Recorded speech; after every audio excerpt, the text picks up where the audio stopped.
Madrid is shaken, and Jannik Sinner is the reason why.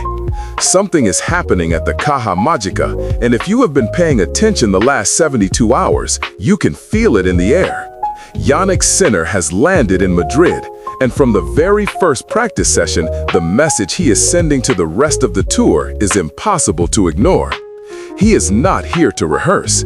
He is not here to rotate minutes, rest legs, or quietly build toward Rome. He is here to take the title. You can see it in the way he walks onto the practice court, in the way his coaches stand just a little closer than usual, in the way rival players glance over between their own drills. Madrid, a tournament famous for chaos, altitude, and unpredictable bounces, has suddenly become the most watched stop of the entire clay swing, and the world #1 is the gravitational center of the storm. But what most people are missing is the why. Why does Sinner look so dangerous right now? Why are pundits quietly whispering that this could be the most complete version of him we have ever seen on red clay? The answer is not the trophies. It is not the ranking. It is not even the scoreline from his last match. The answer lives in the details, the tiny, almost invisible mechanical choices that separate a great player from a #1 who refuses to give the crown back. Over the next 9 blocks, we are going to break down every single one of those details, frame by frame, the way only Tennis Insider does it. We are going to look at his split step, his stance, his backhand contact point, and the hidden physics that make his forehand feel like a slingshot loaded from the earth itself. If you want the kind of deep tennis analysis you cannot find on mainstream sports channels, the kind that respects your intelligence and actually teaches you something, consider hitting that subscribe button on Tennis Insider. No pressure, just a quiet invitation. Because what we are about to show you about Jannik Sinner in Madrid is going to change the way you watch tennis for the rest of this season. The double split step nobody talks about. Let's start where every great point starts, the split step. 99% of players, from weekend club warriors to solid tour pros, execute a single split step. One bounce, one load, one reaction. It is the textbook move taught to every junior on every continent. But Jannik Sinner, from the center of the court in a simple baseline rally, is not doing one split step. He is doing 2. Watch closely the next time he rallies on video. The first split step happens the instant the ball bounces on his opponent's side of the court. The second happens a fraction of a second before his opponent actually strikes the ball. 2 micro loads, perfectly sequenced, perfectly synchronized. This is not an accident. This is not a quirk.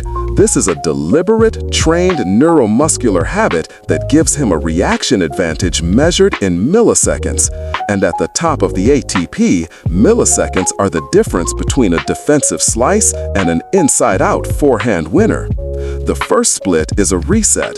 It tells his body the ball is in flight. Prepare to read. The second split is the trigger. It tells his nervous system, now commit to the direction. Between those 2 splits, his eyes are doing work that most players don't even know is possible. He is reading shoulder rotation, racket face angle, hip position, and ball toss cues, all before contact. By the time his opponent actually hits the ball, Sinner has already loaded, already decoded, and already chosen the first step. That is why he looks like he is reading the future. He isn't. He is reading the present faster than everyone else. This is also why he almost never looks rushed, even on the fastest surfaces. His body arrives at the contact zone with time to spare because his decision arrived earlier. The double split step is the hidden foundation of everything else you will see in this breakdown. The stance, the swing, the depth, the pace. Take the double split step away, and Sinner is a top 10 player. Leave it in, and he is the #1 in the world. Simple mechanics, enormous consequences. The micro drop, how Sinner turns his legs into a spring. Now watch how he lands from those split steps, because this is where most analysts lose the thread. Jannik Sinner does not jump upward when he splits. Let that sink in for a moment. Everything a junior coach ever told you about bouncing up on your toes, Sinner does the opposite. He does not rise, he drops. It is as if he is stepping down from a small, invisible stair, a controlled descent of maybe 2 or 3 centimeters with his feet planted wider than shoulder width. That micro drop is the single most underrated movement in modern tennis, and once you see it, you will not be able to unsee it. The purpose of the drop is biomechanical. When his body descends slightly, his quadriceps and hamstrings lengthen under tension. Agonist and antagonist muscle groups load and sink, storing what sports scientists call elastic potential energy. In plain language, his legs become a spring, a coiled, pre-charged, ready-to-release spring. And a spring that is already loaded does not need a wind-up to fire. It just releases. This is why Sinner looks like he is already moving when the ball leaves his opponent's strings. He isn't starting, he is continuing. His motor never actually switches off between points of contact in the rally. It idles in a permanent state of near release. The wide base amplifies the effect. Feet shoulder width apart give you stability. Feet wider than shoulder width give you explosive lateral push-off in either direction without needing a crossover step. Combine that with the micro drop and you get a player who can change direction in the time it takes most opponents to recognize they need to. Watch his first step on any wide ball. There is no stutter. There is no false move. There is no hesitation. The foot he needs is already loaded, already aimed, already pushing. That is not talent. That is engineering. That is thousands of hours of footwork drills compressed into a single, almost invisible habit that he now executes without thinking. The micro drop is how he buys himself the extra half meter of court coverage that nobody else on tour seems to have. And on the slow, high-bouncing clay of Madrid, that extra half meter becomes the entire match. The motor that never shuts off. Here is a phrase you will hear me repeat often when I analyze Sinner. The motor is always on. Most players have an on-off switch in their movement. They react, then reset, then react again. There is a gap, a breath, a moment of neutrality between one action and the next. Sinner has no such gap. Because of the double split step and the loaded micro drop we just broke down, his body exists in a permanent state of preparation. When he needs to start, he is already started. When he needs to explode, the explosion is already halfway out of his legs. This is why, frame by frame, he arrives at the ball earlier than his opponent expected, and earlier than the commentators predicted. You will hear analysts say he reads the game well. That is true, but incomplete. The reading is only half the story. The other half is that his body is physically pre-positioned to act on the read before his conscious mind has even finished processing it. His reaction time is not just mental, it is mechanical. It is baked into his stance. This matters enormously on clay, and it matters even more in Madrid specifically. The altitude of the Caja Mágica, roughly 650 meters above sea level, makes the ball fly faster and bounce higher than on any other clay court on tour. Points happen quicker. Recovery windows shrink. Players who rely on a traditional reset between shots rhythm get caught flat-footed over and over as the altitude compresses their decision time. Sinner, because his motor never shuts off, is essentially immune to that compression. He does not need an extra beat to reset because he never stopped. He is already in motion when the ball clears the net. He is already adjusting his strike zone when the bounce tells him the spin is heavier than expected. Opponents describe playing him as claustrophobic, like the court is shrinking. It isn't shrinking. Sinner is just occupying it faster than they can vacate it. That is the compound effect of the split steps, the micro drop, and the always-on motor working together. 3 mechanical principles stacked on top of each other, producing an effect that looks to the untrained eye like pure genius. It isn't genius, it is architecture. Open stance forehand, loading the right leg, without getting stuck. Now let's talk about the forehand, because this is where Madrid starts to look genuinely dangerous for the rest of the field. When Sinner plays a forehand from the open stance, which on modern tour clay is his default, he loads heavily onto his right leg. Nothing unusual there. Every top player does the same. But here is where he separates himself. He does not stay loaded. He does not get stuck. He does not collapse into the right leg the way so many power baseliners do when they try to generate RPMs on clay. A lot of junior players and even some tour pros load the right leg, explode upward, and then leave the energy there. A single vertical launch with nothing underneath to finish the shot. Sinner transfers. The moment he finishes loading, he pushes upward and forward at the same time, and that forward component is critical. It is the difference between a forehand that spins heavy but sits up short, and a forehand that drives through the court, punishing the opponent both in pace and in depth. Watch his hips on a full extension forehand. There is rotation. Of course there's rotation. This is modern tennis. But it is not the violent, over-rotated, torqued snap you see in players who are trying to muscle the ball. It is a natural, fluid, unhurried rotation, just enough to create the whip, just enough to unleash the slingshot, nothing more. The word for this in coaching circles is economy. Sinner rotates the minimum amount necessary to produce the maximum amount of racket head speed, and not 1 degree more. That economy is why his forehand is so repeatable under pressure. When other players tighten up in a deciding tiebreak, their rotation gets bigger and wilder, and their accuracy collapses. Sinner's rotation stays the same at 30-all in the first set as it does at match point in the third. It is the same shot every time because the mechanics are honest. The real tale, though, is what happens after contact. Sinner's weight is already moving into the court. He is not recovering laterally from a planted right foot. He is recovering forward, closer to the baseline, closer to the next ball.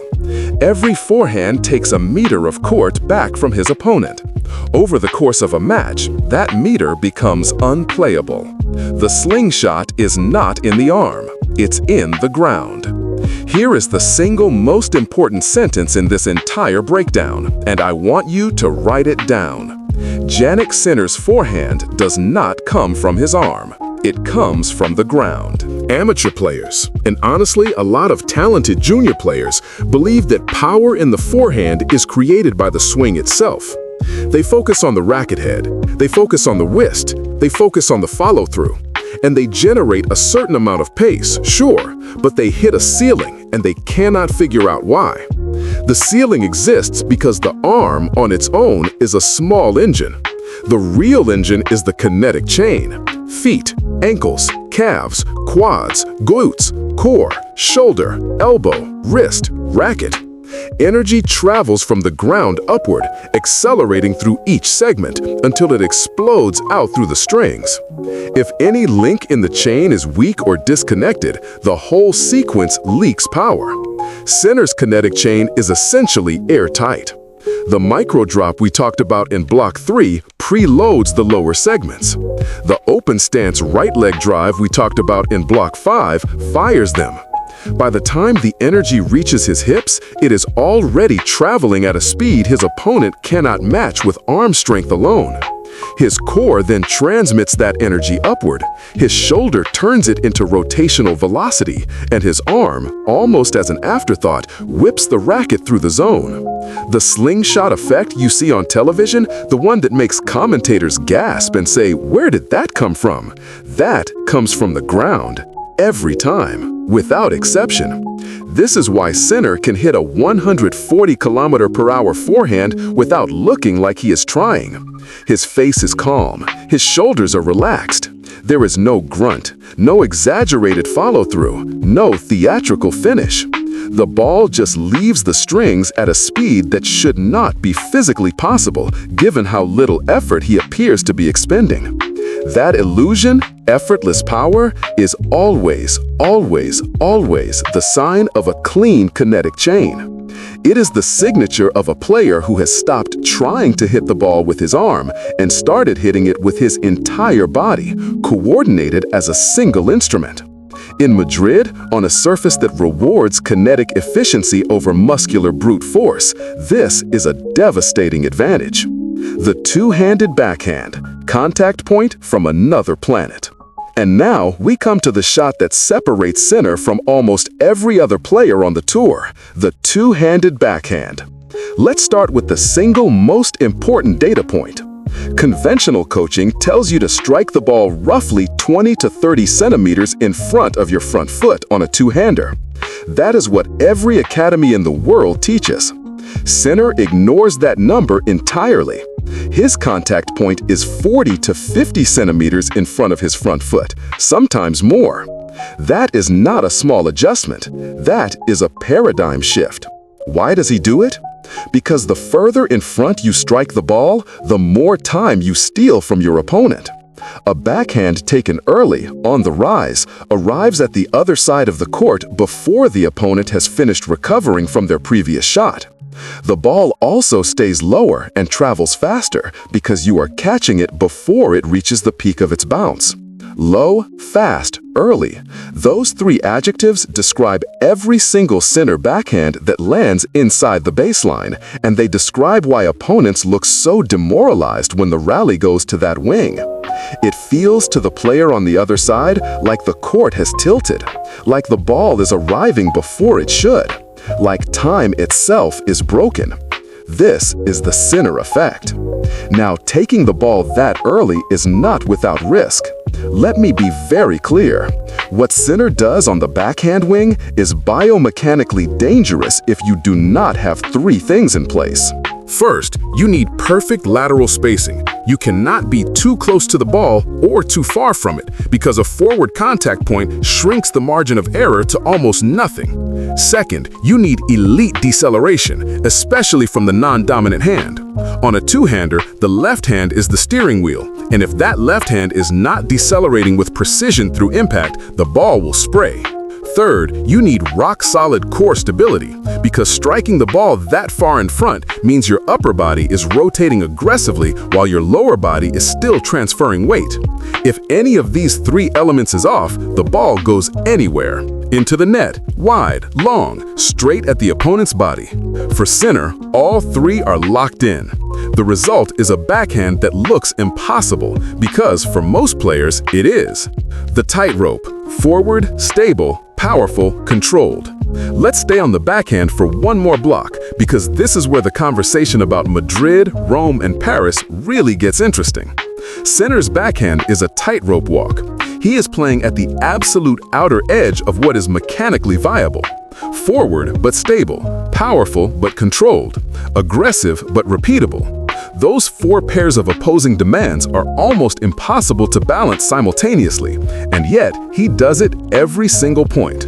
The reason he can walk this tightrope is that his mechanical base, the double split, the micro drop, the clean kinetic chain, the disciplined rotation, gives him a margin that most players simply do not have access to.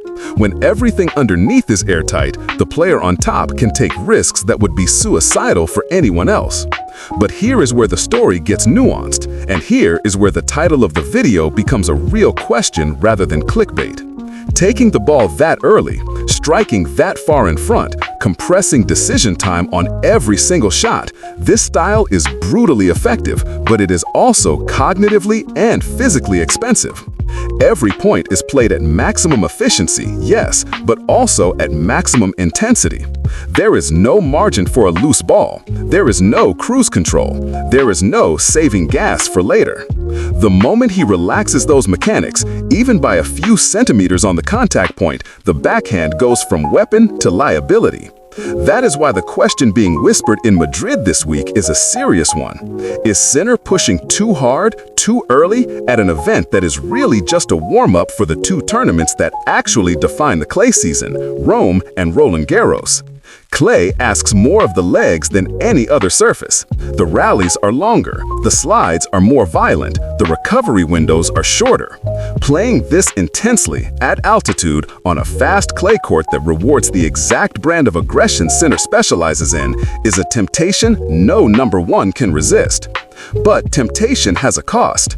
Every match in Madrid is a deposit against the Rome bank account and an even bigger deposit against the Paris bank account. A champion who wants all three has to pace the investment carefully. And the evidence so far, the practice intensity, the body language, the commitment in every single drill suggests Sinner is not pacing anything. He is going for Madrid. All in. The strategic gamble: Madrid, Rome, or Paris. This is the question that is dividing the locker room right now, whether anyone will admit it on camera or not. Is Sinner making a mistake? Is he chasing a Masters 1000 title in Madrid at the expense of his real goals, Rome, the sentimental home event, and Roland Garros, the crown jewel of the clay season? Or is this the correct play, the only play, the play a true number one is obligated to make? There are two schools of thought, and both have genuine merit. The first school says, conserve. Use Madrid as a tune-up. Play honest matches, win the ones you can win without emptying the tank, accept an early exit if the draw gets brutal, and prioritize arriving in Rome physically fresh and mentally hungry. That is the classical approach. It is the approach Nadal often took in his later years. It is the approach most tour veterans would privately endorse. The second school says, dominate. A number one does not pick and choose. A number one plays to win every event, every week, every match. Because the moment you start mentally skipping tournaments, you open a door that is very hard to close again.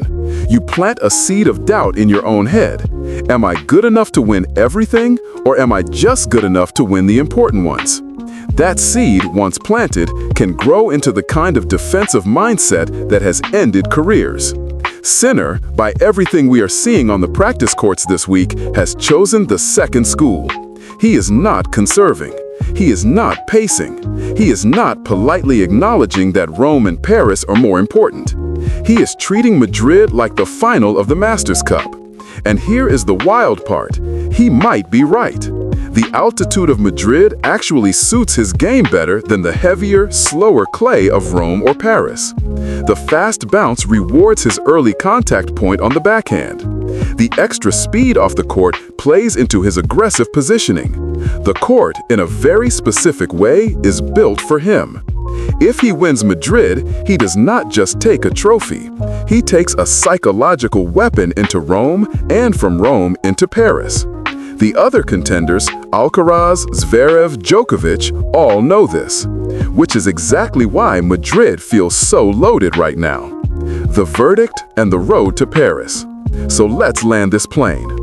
After everything we have broken down, the double split step, the micro drop, the always-on motor, the open stance forehand, the kinetic chain from the ground up, the forward contact point on the backhand, and the tightrope walk between aggression and control, what is the honest, evidence-based verdict on Jannik Sinner in Madrid?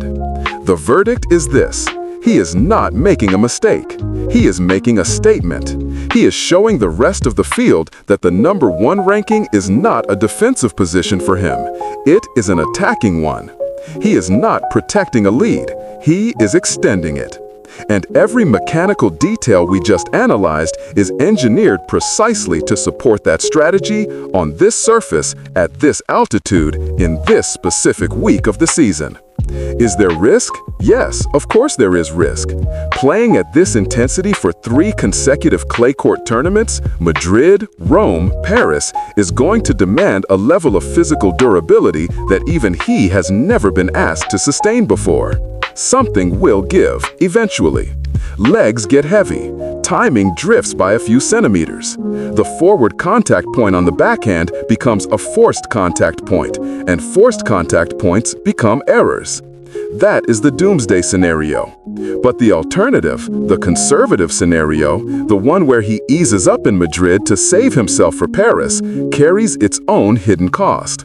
A number one who visibly downshifts during the regular season gives the rest of the tour permission to believe he can be beaten. Sinner, it seems clear, is not willing to grant that permission. Not now, not with this form, not with this mechanical base. Whatever happens in the next 10 days at the Caja Mágica, the footage we are seeing on the practice courts is already telling a story that will be remembered regardless of the final result. The story of a world number one who refused to play scared. And that, in the end, is the real reason Madrid is shaking.